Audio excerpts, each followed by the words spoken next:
Bagi tuan-puan yang baru nak mulakan tabungan emas, jangan lakukan kesilapan ini kalau tuan-puan nak kaya dengan tabungan emas. Kalau nak tahu, tengok video ni sampai habis. Jangan lupa untuk like, save dan share untuk rujukan pada masa akan datang.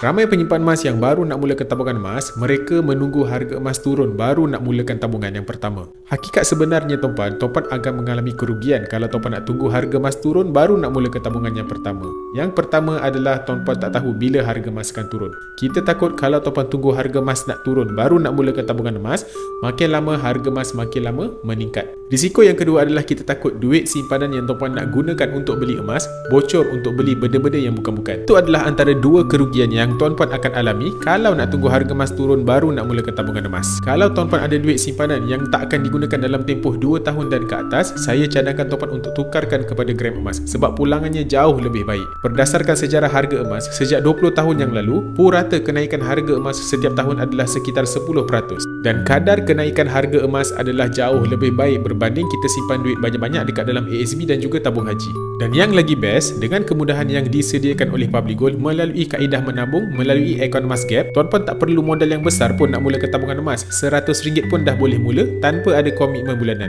Dan akaun emas gap disandarkan dengan emas fizikal 100%.